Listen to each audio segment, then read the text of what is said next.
반갑습니다. 물리학 레벨 1 1단원 역학의 네 번째 소단원인 열역학입니다. 이번 시간은 그중 세 번째 차시로 열역학 제2법칙에 대해서 공부해 보도록 하겠습니다. 현대적인 열 개념이 정립되기 전부터 열의 힘을 이용해서 기계적인 동력을 얻기 위한 기술적 연구는 계속되고 있었습니다. 이렇게 열을 일로 바꾸는 장치를 열기관이라 부르죠. 일은 열로 쉽게 바꿀 수 있지만 열로부터 일을 빼내는 건 상당히 많은 기술이 필요했습니다. 스코틀랜드의 공학자인 제임스 와트는 이전까지의 열기관에 비해서 작동 효율을 비약적으로 상승시킨 증기기관을 개발했는데요. 이전까지의 열기관은 효율이 낮고 용도가 제한적이었다면 와트의 증기기관은 산업 전반에 활용될 수 있는 수준으로 발전하면서 대량 생산 체계 기반을 마련하게 됩니다. 그래서 와트의 증기기관은 제1차 산업혁명의 핵심 기술로 자리 잡게 되었죠. 열기관의 효율에 대한 이론적인 이해는 19세기의 프랑스의 물리학자 사디 카르노에 의해서 이루어집니다. 카르노는 이상적인 열기관을 가정하고 열기관이 가질 수 있는 최대 효율을 도출함으로써 열기관 연구의 이론적 기초를 마련했죠. 카르노는 열에 대해서 라부아지에와 라플라스가 주장했던 열소 이론을 받아들였고 이걸 이용해서 1824년에 열기관의 작동 원리에 관한 논문을 발표했습니다. 열기관이 작동하려면 먼저 고열원과 저열원이 있어야 합니다. 고열원은 저열원보다 높은 온도를 가지고 일정한 온도를 유지하는 거대한 열 저장소를 의미합니다. 여기서 온도가 다르다는 건 라플라스의 해석에 따라서 자유열소의 밀도가 크다는 뜻이고 두 열원 사이에 열을 교환할 수 있도록 해준다면 유체처럼 뜨거운 곳에 있던 열소가 차가운 곳으로 흐르게 됩니다. 이 현상은 수위가 높은 곳에서 낮은 곳으로 물이 흐르는 과정에 비유할 수 있죠. 여기서 물의 낙차를 이용해서 에너지를 뽑아낼 수 있듯이 열기관은 고열원과 저열원 사이에 열소가 흐르는 힘을 이용해서 이를 뽑아내는 기관이라 볼 수 있습니다. 카르노는 저열원으로 흘러버린 열소를 다시 고열원으로 보내기 위해서는 내려간 수위를 다시 올리는 작업을 해야 하기 때문에 열기관이 한 일보다 더 많은 에너지가 필요하다는 걸 알게 되죠. 이건 열기관의 효율, 즉 투입된 에너지에 비해서 발생된 에너지의 비율이 1이 될 수 없다는 뜻입니다. 이건 기술적인 문제가 아니라 열이 흐르는 방식이기 때문에 자연의 근본적인 법칙인 거죠. 카르노는 100% 효율의 열기관을 원리적으로 만들 수 없다는 것을 인지했기 때문에 원리적으로 만들 수 있는 최대 효율을 가진 가상의 열기관을 고안합니다. 열기관이 최대 효율을 가지기 위해서는 모든 과정이 최대의 일을 하는 준정적 과정이어야 하고 모든 순간에서 마찰이나 저항과 같은 비보존력에 의한 에너지 손실이 없어야 합니다. 그런데 이 조건은 열을 일로 바꾸는 과정에서 피스톤 내부와 외부의 압력이 동일할 때 이동하는 조건이기 때문에 시간에 따른 피스톤의 이동 방향을 한 방향으로 정할 수 없는 조건입니다. 왜냐면 피스톤이 오른쪽으로 이동하려면 왼쪽의 압력이 커야 하는데요. 준정적 과정의 베이스가 매 순간 평형 조건이기 때문에 시간에 따른 운동 방향을 정할 수가 없는 거죠. 즉 준정적 과정에 비보존력까지 없으면 시간을 거꾸로 돌려도 전혀 이상하지 않은 과정이 되는 겁니다. 따라서 우리는 이 두 가지 조건을 만족하는 열역학 과정을 시간에 따른 역방향의 과정이 가능한 과정, 리버시블 프로세스, 가역 과정이라 부릅니다. 이제 다시 고열원과 저열원이 있고 두 열원 사이에서 모든 과정이 가역 과정인 열기관, 가역기관이 작동하는 상황을 생각하겠습니다. 이 가역기관에 라지 Q만큼의 에너지가 제공되었을 때 W만큼의 일을 한다면 가역기관의 열 효율은 라지 Q분의 W가 됩니다. 그런데 가역기관의 모든 열역학 과정은 역방향으로도 똑같이 진행할 수 있죠. 그러면 이 기관은 열기관이 아니라 냉동기로 작동하게 되는 겁니다. 외부일 W를 받아서 저열원의 온도를 더 낮추는 기관이니까요. 여기에 같은 열원 사이에 작동하는 가역기관이 아닌 새로운 열기관을 도입하겠습니다. 이 열기관은 스몰 q만큼의 에너지를 받아서 W만큼 일하기 때문에 열 효율이 스몰 q분의 W인 열기관이죠. 이제 냉동기와 열기관을 하나의 기관 K로 잡았을 때 R자 에너지 흐름은 고열원에서 저열원으로 스몰 q 라지 q만큼의 에너지가 이동하는 상황입니다. 그러면 고열원에서 저열원으로 에너지가 흐르는 것이 자연스럽기 때문에 스몰 q가 라지 q보다 큰 값이어야겠죠. 만약에 새로운 열기관도 가역기관이라면 R자 에너지 흐름이 0이 되겠지만 가역기관이 아니기 때문에 등호는 빼겠습니다. 이건 가역기관이 아닌 열기관의 열 효율은 절대 가역기관의 효율을 넘을 수 없다는 이야기죠. 카르노는 이 과정을 통해서 가역기관이 아닌 열기관의 효율은 항상 가역기관의 효율보다 작다는 것을 논증했습니다. 따라서 열에서 일을 얻는 과정에는 기술적 개선으로 극복할 수 없는 원리적인 최대 효율이 존재하고 이 최대 효율을 달성하는 기관이 바로 가역기관인 겁니다. 우리는 열기관의 성능이 기술의 문제가 아니라 자연법칙으로 제한된다는 것을 밝힌 카르노의 공언을 기려서 가역기관을 카르노 기관이라고도 부르죠. 카르노는 열기관이 작동하는 방식을 열소 이론으로 설명했지만 이후에 클라우지우스에 의해서 열기관의 작동 원리가 에너지 보존 법칙에 기반해서 명확히 기술됩니다. 먼저 열기관이 고열원으로부터 받은 열을 QH, 열기관에서 저열원으로 방출하는 열을 QL로 두면 연력학 제1법칙에 의해서 열기관이 하는 일은 QH-QL로 계산됩니다. 그러면 이 열기관의 열 효율은 고열원에서 제공한 열 중에서 1 한 양의 비율로 볼 수 있을 건데요. 이건 고열원에서 제공한 열 중에 저열원으로 빠져나간 비율을 1에서 뺀 값과 같습니다. 절대온도 체계를 만들었던 켈빈 남작은 열 효율이 1이 되는 열기관은 저열원으로 빠지는 열이 없기 때문에 저열원이 필요 없는 열기관이 된다는 점을 인지했습니다. 그래서 켈빈은 1851년에 열을 전부 1로 바꿀 수 없음을 주장하게 되죠. 이건 카르노의 최대 효율 논증을 에너지의 관점으로 일반화시킨 해석인 겁니다. 클라우지우스는 1850년에 두 개의 연력학 법칙을 제시했습니다. 연력학 제1법칙은 이전 시간에 배웠듯이 에너지 보존 법칙이었고, 연력학 제2법칙은 열이 저온 물체에서 고온 물체로 이동하는 것은 자연스럽게 일어날 수 없다는 법칙입니다. 즉, 두 번째 법칙은 에너지의 흐름에 방향성이 있다는 법칙이죠. 그동안 직관적으로만 받아들여왔던 열 전달의 방향을 법칙으로 제정한 겁니다. 클라우지우스는 열을 전부 1로 바꾸는 것이 불가능하다는 켈빈 남작의 주장을 수학적으로 정리하기 위해서 엔트로피라는 개념을 도입합니다. 엔트로피는 단위 온도당 받은 열만큼 증가하는 물리량인데요. 이렇게 정의하면 두 열원 사이에서 열교환이 일어날 때 고열원에서 작아진 엔트로피보다 저열원에서 커진 엔트로피의 크기가 더 크게 나타납니다. 즉, 높은 온도에서 낮은 온도로 에너지가 전달되는 자연스러운 열교환이 일어날 때 전체 계의 엔트로피는 시간에 따라서 증가하게 되죠.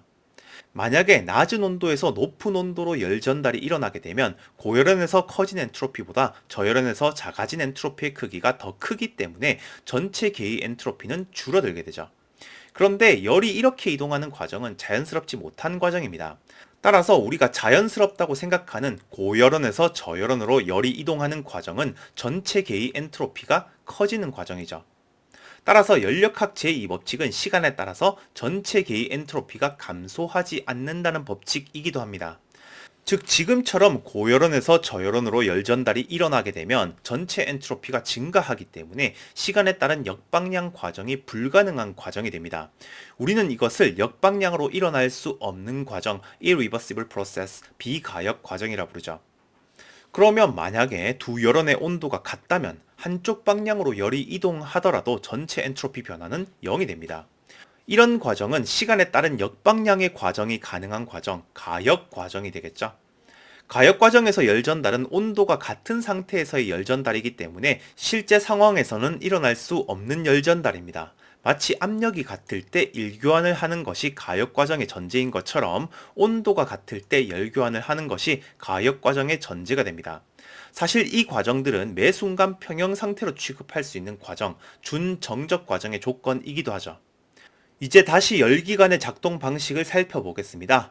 고열원에서 열기관에 열을 제공하는 상황을 생각할게요. 열기관은 열을 받았기 때문에 엔트로피가 증가하게 되는데요.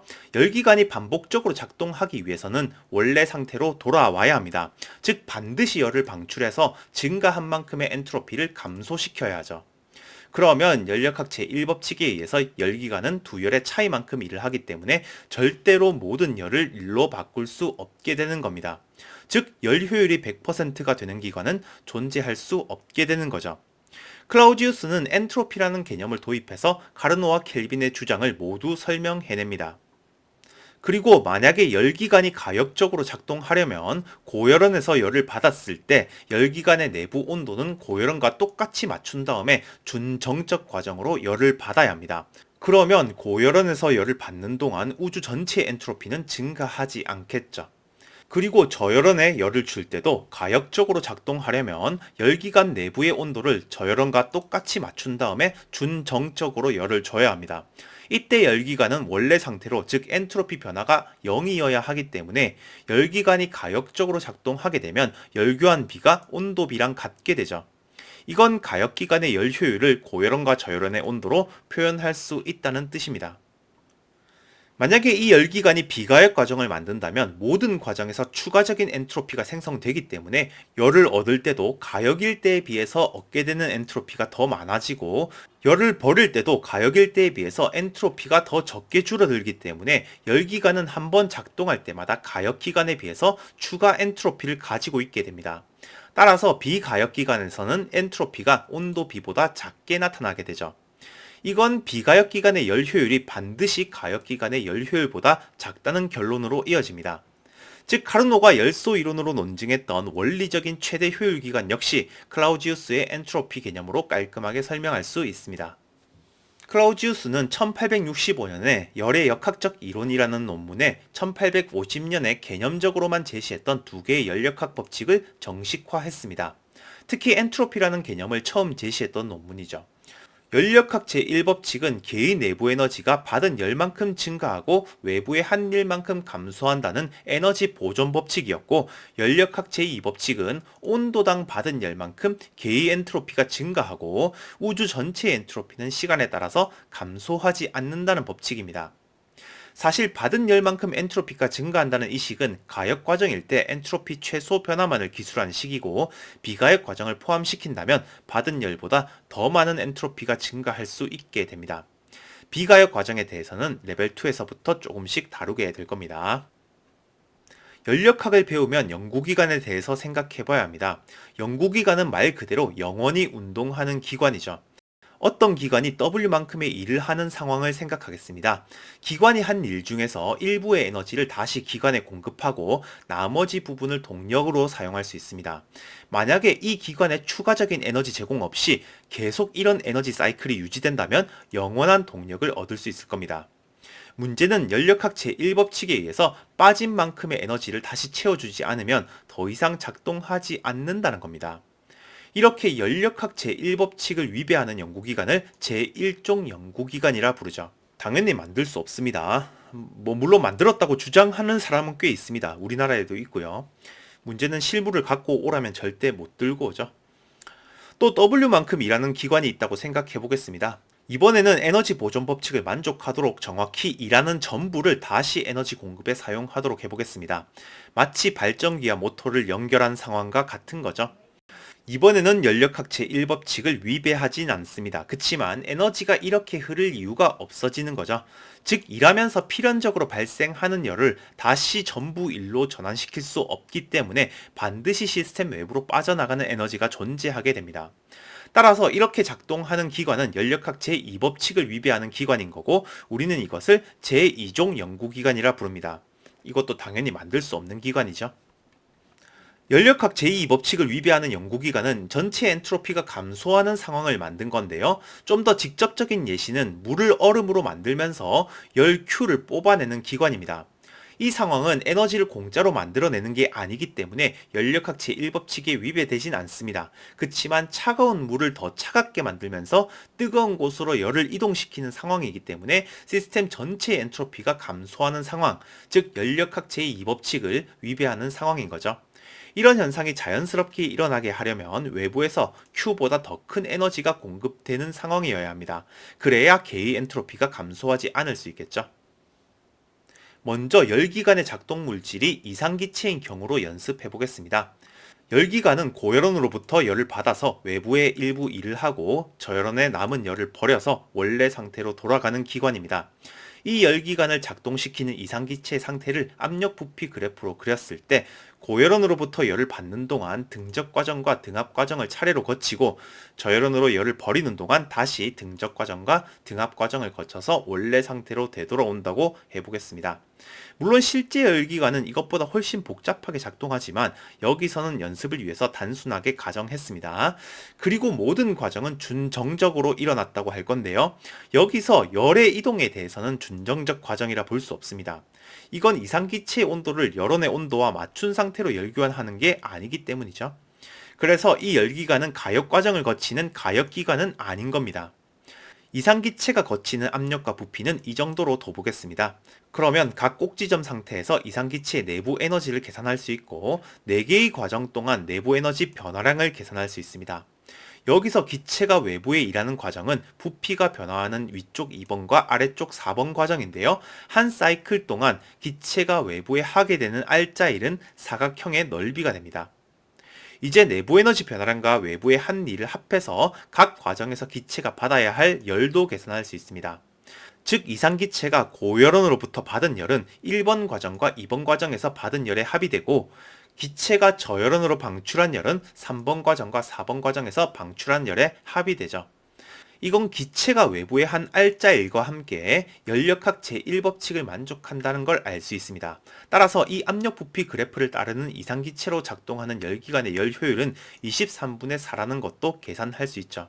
여기서 이상기체의 과정이 전부 반대가 되는 상황도 생각해 볼 수 있습니다. 그러면 기체가 한 일은 음수기 때문에 한 사이클마다 외부로부터 R자 2를 받게 되는 거고 3번, 4번 과정에서 저열원에서 열을 퍼오고 1번, 2번 과정에서 고열원으로 열을 버리게 되죠. 이렇게 작동하는 건 냉동기가 됩니다. 냉동기 역시 연력학 제1법칙을 당연히 만족하는데요. 차가운 곳을 더 차갑게 만들기 때문에 그냥 보면 이 법칙을 만족하지 않을 것 같지만 외부 일을 받아서 고열원 내에 더 많은 열을 버리면서 전체 엔트로피를 증가시킬 수 있기 때문에 가능합니다. 따라서 이 법칙도 만족하게 되는 거죠. 즉 열을 차가운 곳에서 뜨거운 곳으로 이동시키려면 외부 일을 받아야 합니다. 그러니까 시원한 곳을 더 시원하게 만드는 에어컨이나 냉장고를 작동시키려면 전기 에너지도 받아야 하고 빼낸 열보다 더 뜨겁게 만드는 실외기가 있어야 한다는 뜻이죠. 이번에는 온도가 500켈빈인 고열원과 온도가 200켈빈인 저열원을 생각하겠습니다. 두 열원을 그냥 연결하면 시간에 따라서 고열원으로부터 저열원으로 열 전달을 하게 될 겁니다. 여기서 두 열원 사이에 열기관을 넣으면 전달된 열의 일부를 일로 사용할 수 있습니다. 이 효율을 최대로 하는 기관은 가역기관을 사용하는 건데요. 이 상황에서 가역기관의 효율은 60%가 되죠. 즉 열원에서 최대로 뽑아낼 수 있는 에너지는 100줄의 열이 공급되었을 때 60줄까지만 일을 시킬 수 있다는 겁니다. 대신 이런 열기관은 가역적으로 작동해야 하기 때문에 걸린 시간이 무한대에 가깝습니다. 그래서 이 열기관의 일률은 0이죠. 따라서 실용적으로 사용할 수 있는 열기관은 어쩔 수 없이 비가역 과정을 거쳐야 하고 이 기관은 당연하게도 효율이 60%에 도달하지 못합니다. 실제로 빠르게 작동할수록 열 효율이 떨어지죠. 실제 고안된 연구기관 모델의 모순을 몇 가지 짚어보겠습니다. 먼저 아르키메데스의 수차를 이용한 연구기관인데요. 높은 곳에 있는 물이 낙하하면서 물레방아를 돌리고요. 물레방아가 회전하면서 내부 나선팔인 스크류가 함께 돌아가는데요. 바닥에 있던 물은 스크류를 따라서 다시 높은 곳으로 올라가게 됩니다. 그러면 다시 물이 떨어지면서 반복되는 장치인 거죠. 이걸 에너지로 보면 물의 위치 에너지를 물레방아의 운동 에너지로 바꾸고 이 운동 에너지를 이용해서 물의 위치 에너지를 다시 증가시켜서 원래 상태로 만드는 장치가 됩니다. 작동이 될까요? 당연히 안 됩니다. 일단 첫 번째 물이 가진 에너지를 물레방아의 운동 에너지로 전부 전환시키는 것 자체가 불가능합니다. 이건 장치를 어떻게 만들어도 마찬가지입니다. 또 물레방아에 회전하는 운동 에너지를 전부 물의 위치 에너지로 전환시킬 수도 없습니다. 즉 에너지 전환 과정에서 항상 열 손실이 생기고 손실된 열을 다시 전부 일로 전환시키지 못하기 때문에 시간이 지나면서 높은 곳에 제공되는 물의 양이 적어지다가 결국에는 멈추게 됩니다. 연구기관에 대한 질문이 많아서 몇 가지 더 다뤄보겠습니다. 이번에는 부력을 이용한 연구기관입니다. 이 기관의 오른쪽 부분에 물을 채워넣고 새지 않도록 기술적으로 해결했다고 가정하겠습니다. 그러면 왼쪽 물체에는 중력만 작용하지만 오른쪽 물체에는 중력과 부력이 같이 작용하기 때문에 R자 회전력이 발생해서 반시계 방향으로 영원히 회전하는 연구기관입니다. 뭐 작동할 수 없는 건 당연한데요. 왜 영원히 작동할 수 없는지를 분석할 수 있어야겠습니다. 이건 유체에 대한 기본 지식이 결여된 설계죠. 부력이 생기는 근본적인 이유는 물이 이렇게 있을 때 깊이에 따라서 압력이 커지기 때문입니다. 중력은 모두 같으니까 잠깐 제외하고 유체가 물체에게 주는 힘만 생각한다면 물기둥 속에 있는 물체들은 자신의 높이만큼의 압력 차이에 의한 힘을 받겠지만 유체의 가장 아래쪽에서는 그 높이들을 모두 합한 압력이 작용하기 때문에 모든 부력을 합한 만큼 유체 표면 밖으로 힘이 작용합니다. 따라서 완벽하게 힘의 평형을 이루기 때문에 모든 물체는 정지하게 되는 거죠. 이번에는 자석을 이용한 연구 기관인데요. 이렇게 경사면 위에 자석을 놓고 쇠구슬을 굴리면 자기력 때문에 경사면 위로 올라갈 수 있습니다.